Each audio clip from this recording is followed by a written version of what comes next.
Good morning and welcome to Fostering Psychological Safety in SMEs.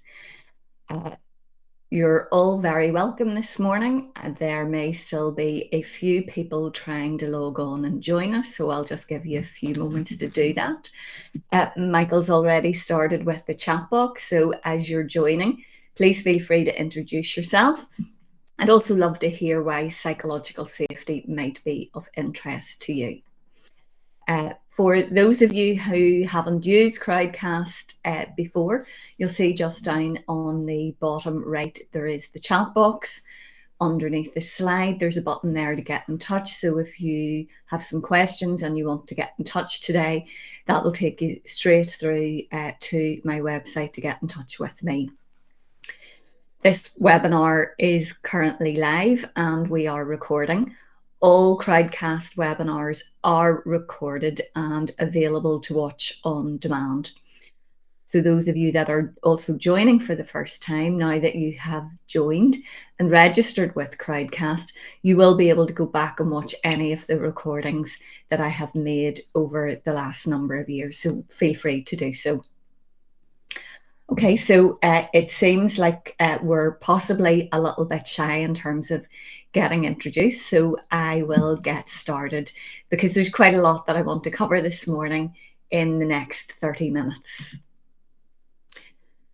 So for those of you that don't know me or don't know much about me, my name is Julie Allen of Julie Allen Consulting, and I have been supporting small to medium-sized organisations to create great places to work for over 25 years. What I specialise in is employee engagement, conducting employee engagement surveys and improving employee engagement levels, looking at emotional intelligence within the organisation, developing something called psychological flexibility, I'll touch on for just a few moments as we go through this morning. And also the big one is psychological safety. In terms of the conversation this morning, what are the areas that I want to cover? Well, first of all, I want to look at some global workplace trends, because really, why are we having this conversation and why is this important? I want to look at what psychological safety is and what it isn't. And I want to look at, well, why is psychological safety important? There'll be some context in terms of the workplace trends and also looking at what the research says. And then at the end, what I want to do is cover some thoughts around fostering psychological safety within the workplace. So let's get straight into those global workforce trends. Apologies to those of you that heard these before 2 weeks ago when I covered unlocking employee engagement surveys. But these statistics are important. It's vital for me that employers and leaders in organisations understand these, because that sets the context for why psychological safety is also important. Gallup conduct a global survey called the State of the Workforce, and the 2024 report revealed that 23% of the global workforce are engaged at work. 23%. I want you to think about what that might look like in your organisation. What percentage of your people are engaged? It also highlighted that 41% of the global workforce are experiencing stress on a daily basis. What you can do as I talk through these statistics, you can start to imagine what it might feel like within your organisation, what people are bringing to work on a daily basis. 21% are experiencing anger on a daily basis, and you may be seeing that within your workforce. And Gallup also found that 52% of the global workforce are intent on leaving. Now, that doesn't set a great scene for yourselves as business owners or leaders, because also if we think about the intent to leave combined with Corn Ferry conducted research in 2018 that identified what we are seeing today in the workforce. And that is that they identified that over 85 million, there would be a talent shortage of over 85 million by 2030. Well, we're all seeing it in terms of difficulties recruiting, and we are all seeing difficulties trying now to keep people because people want to move around. They don't want to stay in a job for long. So we've got this perfect storm with a shortage of skilled labour and also then people wanting to leave. And also then McKinsey and Co identified that 22% of the global workforce are burnt out. Well, burnout is unresolved workplace stress. That's the World Health Organization's definition. So 41% experiencing stress daily and 22% then being burnt out. If we look at these statistics, what impact are these statistics having in terms of productivity and performance in your organization, growth and profitability, and also what impact is that having even on relationships and conflict within your organization? So just want you to think about that for a moment. Just a couple of other thoughts in terms of today's workplace.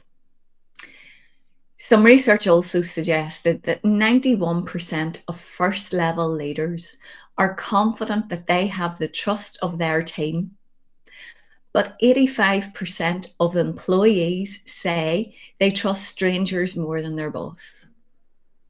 So what's the levels of trust like in your organization? Do people trust each other? Do they trust you as their leader? And the other point to remember with that as well is line managers have more impact on their employees' well-being than their doctor, their spouse, or even their therapist. We spend more time with our people than anybody else. We have the ability to make them feel great, or we have the ability to make them feel not so great about themselves and what they're doing. So let's start talking about psychological safety at work. What is it? So we've got this environment in organizations where there are a lot of emotions showing up at work. And psychological safety is where employees feel that they are safe to take risks around their team members.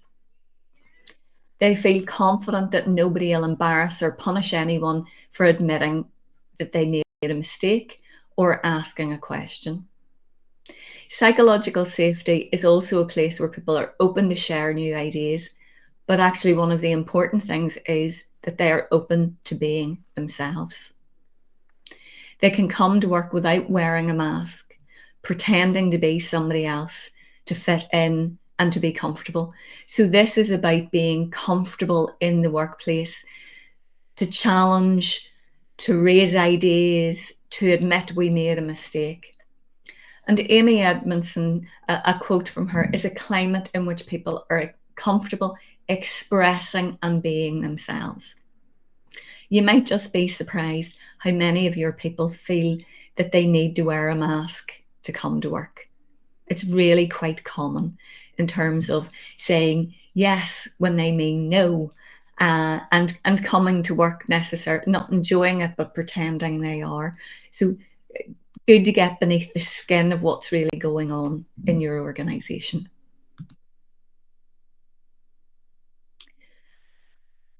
What psychological safety isn't then is also important to consider.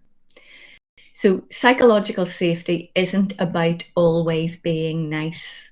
It is about really having those tough conversations, being able to have those tough conversations and to be constructive with those. It isn't about the absence of accountability. It isn't about reducing standards. It is about being able to hold people to account. So the safety element doesn't come with that you can't challenge an employee in terms of their performance because they're perhaps not performing well. This is about being able to challenge.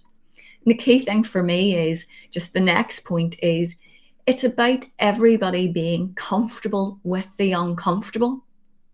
And that's a skill that really has to be developed in the entire workforce.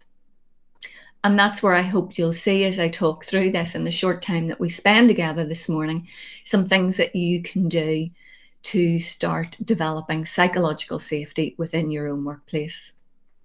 It's not about unrestricted freedom.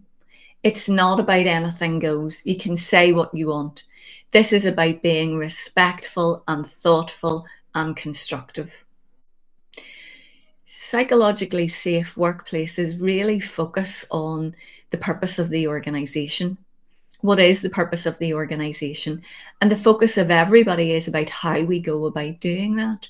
And then we've got to deal with our own emotions in terms of being able to get there. What I thought might be useful for you is I've got some leadership phrases here which definitely impact on psychological safety. And these phrases all create what I call a culture of silence. Psychological safety is the complete opposite of that. Are these phrases that people use in your organisation? So whose fault is this? Everybody's irreplaceable. Well, of course they are. But in today's world, actually, that comes at a cost. And actually, that comes with perhaps having a vacancy open for quite some time while you seek that replacement. Or saying things like, well, you should know that by now. How do you not know that? And the other one that we can hear often in workplaces is, well, don't bring me problems, only bring me solutions. Or telling people in terms of an idea that that's a terrible idea. Or still, people coming up with ideas and not responding to those ideas, just leaving them high and dry with that, because that clearly sends a message that you don't want to hear those ideas. And so the ideas stop coming. Maybe when we're under pressure, we can say, well, not now, I'm too busy. And then that closes the door. And the other one that I find in today's workplace as well is for many leaders needing to feel positive and using that phrase around let's be positive. Those of you that have joined my webinars before will know that I try to be careful in terms of language. And that's something that as leaders, we need to become much more aware of. So positive and negative, those words mean that we are coming with a judgment. And in psychologically safe organisations, we're coming from a non-judgmental and respectful viewpoint. So it's about whether things are helpful or unhelpful in a given context. But we can't always be positive. That's not the world that we're living in. And if that's what we want to do in organisations, then we're going to find again that culture of silence, because people will think as a leader that you're simply unrealistic in terms of your viewpoint.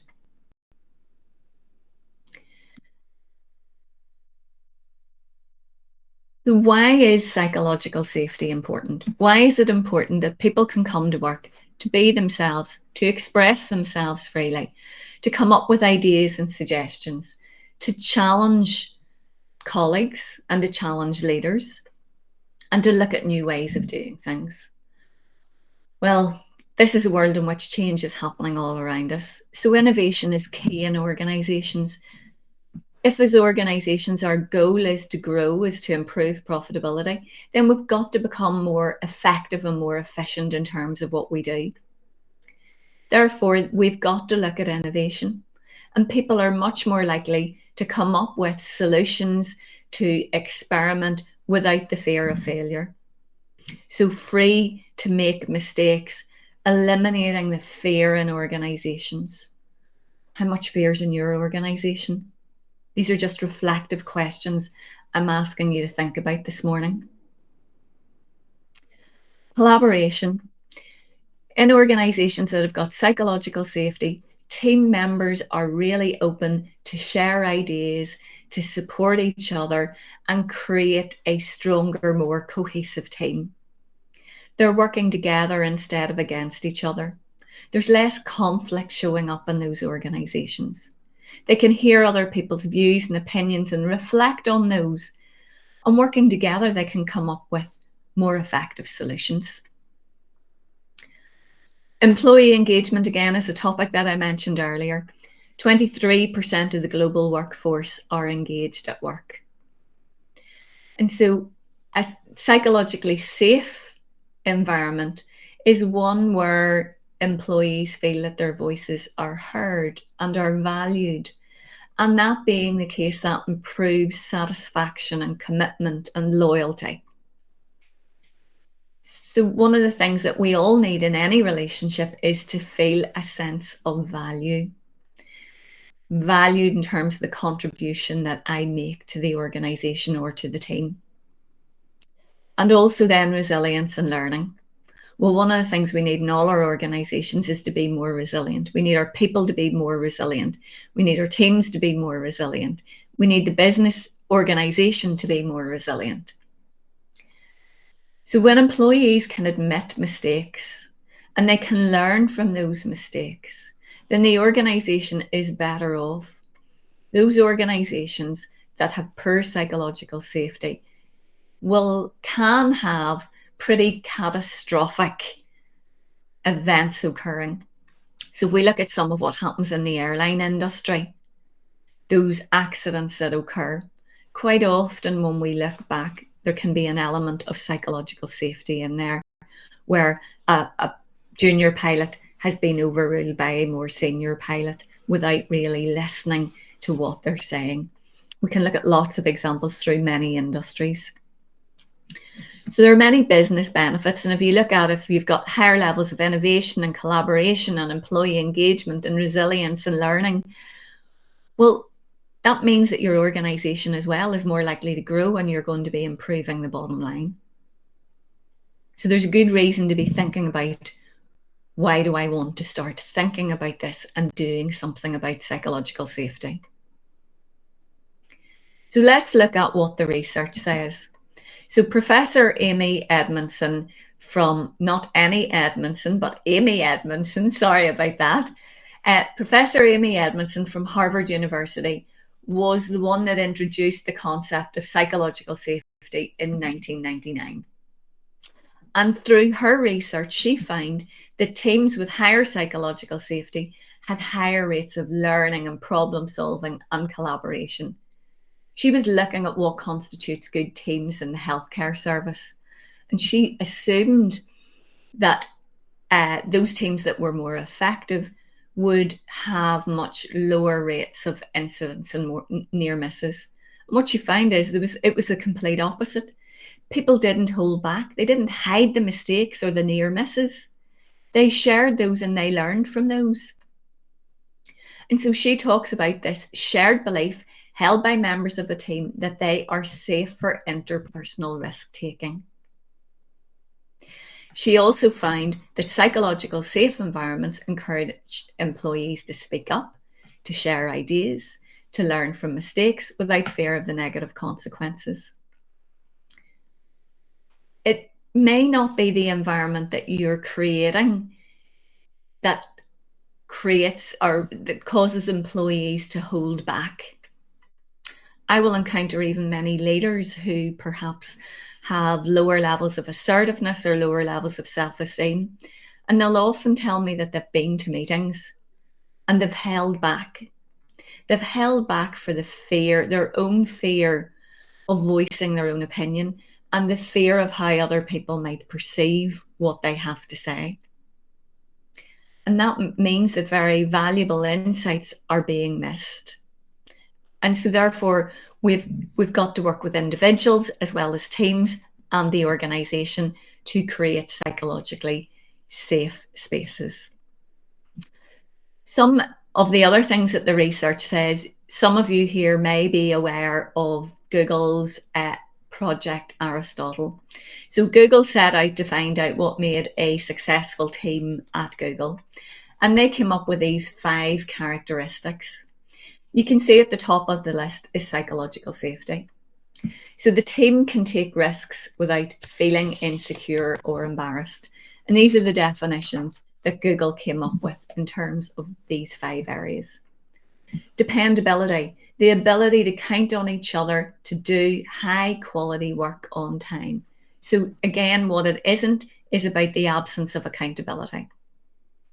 They also find structure and clarity, so working with clearly defined goals, roles, and execution of plans.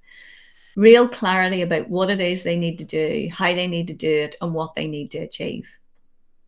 Meaning of work, that the work is personally important to everyone on the team. So back to that sense of purpose that I talked about earlier, and engaging everybody in that sense of purpose. Impact of work. Everybody in the team fundamentally believes that their work matters, regardless of the level of the role. And one of the things that Google found as well is, while there were 5 characteristics, psychological safety was by far the most important and underpinned the other 4. So Google put a huge amount of effort into developing leaders and developing teams to create psychological safety, because they understand how critical it is to their business in terms of performance. Some of the research again in terms of leadership and psychological safety. So if we think about some of what we talked about psychological safety is and what it isn't, we're trying to create this environment where people are free to be themselves, to speak openly and freely. And one of the things that we know in terms of leadership is the relationship with leaders has a 70% influence on how we feel at work. So leaders create the environment. We need to think about the environment that we are creating. Leaders who demonstrate empathy, transparency, and openness create psychologically safe environments. Leaders also who model vulnerability foster higher levels of psychological safety. So back to the other point that I raised maybe earlier around developing emotional intelligence, creating self-awareness with leaders is critical in terms of developing psychological safety, because they set the tone. And the other point that I mentioned earlier around those phrases that leaders might use in terms of that culture of silence is, leaders who don't listen will eventually be surrounded by people who have simply nothing to say anymore. So think about your team meetings. One of the things I often hear from leaders is nobody's anything to say at team meetings. Why? What are you doing to create the environment to encourage them to talk? What are you saying in terms of your body language and your tone, even when you're asking? What's happened in advance? So people will behave quite often because of things that have happened in the past. Maybe they think you're just not really open to listening. How do you go about changing that?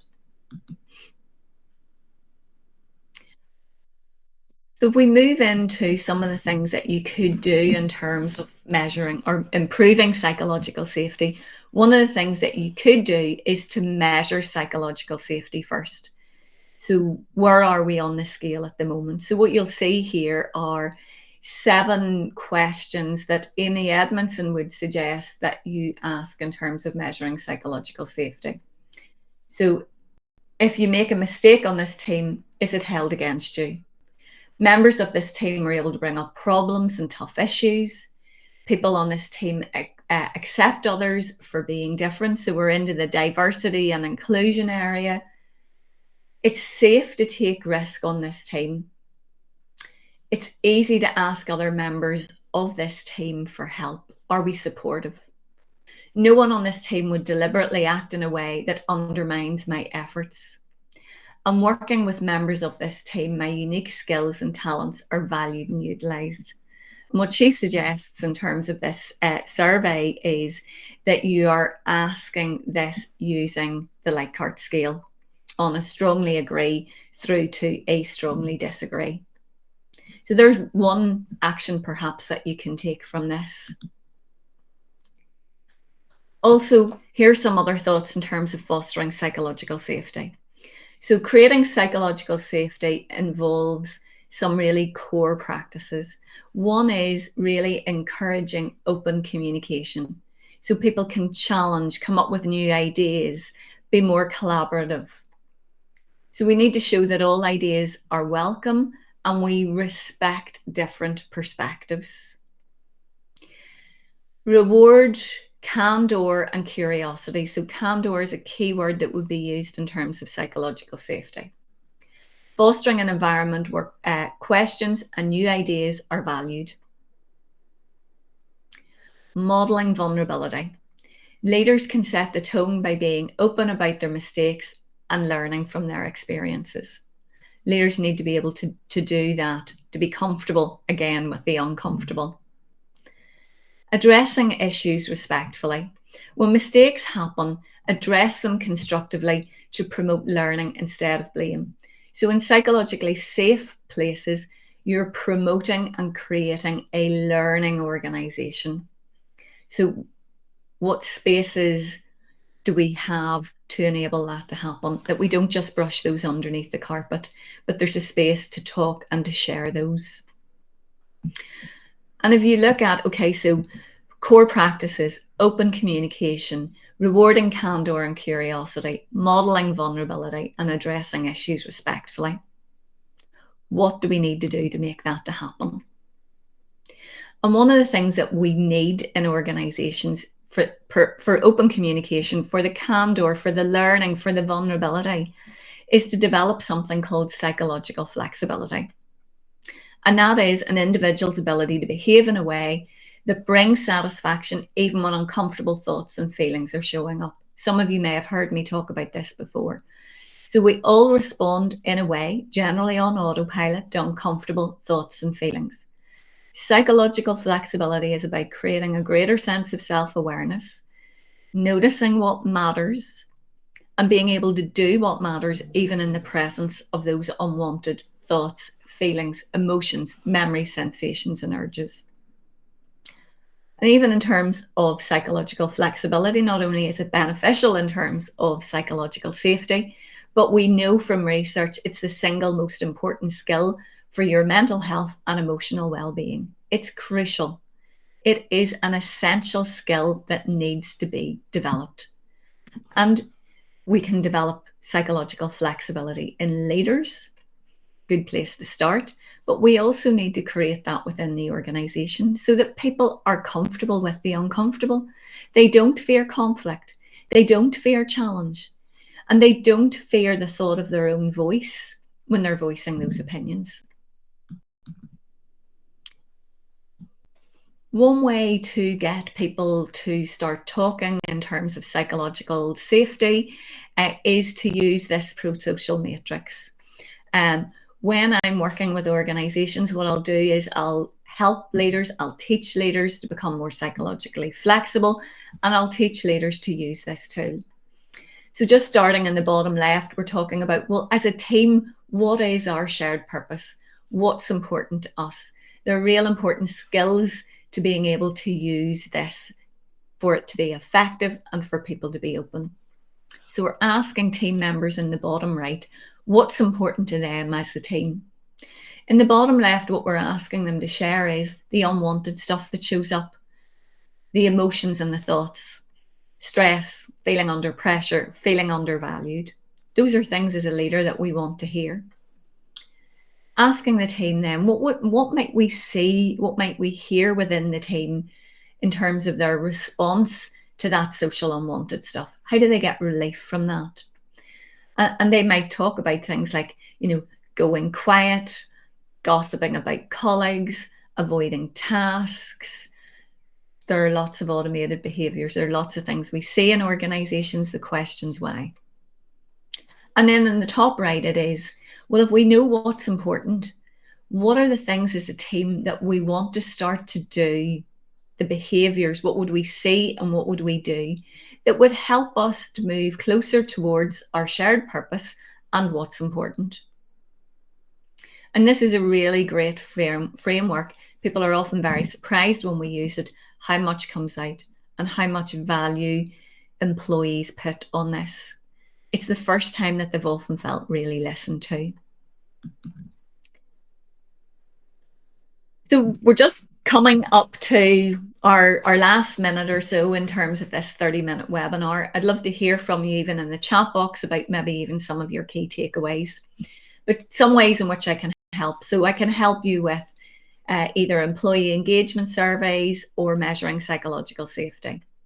I can also help you with leadership team workshops to help develop psychological safety, improve psychological flexibility, and that whole emotional intelligence area. It can also help you conducting leadership assessments such as emotional intelligence or behavioural assessments. It can also help with workshops and coaching. Once you sign up to my email list, which you'll have done as a result of joining today, you'll receive fortnightly emails, which will be leadership tips that I hope will help you in your journey forward. And then we've got these free webinars. So what I want to do is thank you for coming along this morning. Feel free to get in touch.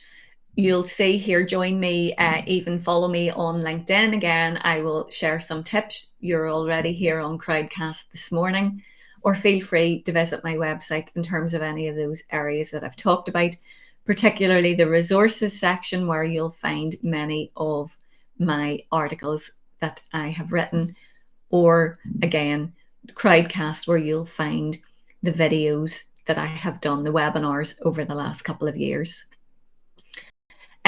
Thank you for taking the time out on this very cold morning to join me early before you start work. I really do hope that you have some takeaways to go away from today, and that you can start thinking about how psychologically safe your organisation might be and what you might do moving forward. Michael, Alison and Debbie, thank you very much for making those comments in the chat box and for joining me. You take care, and I'll see you all soon.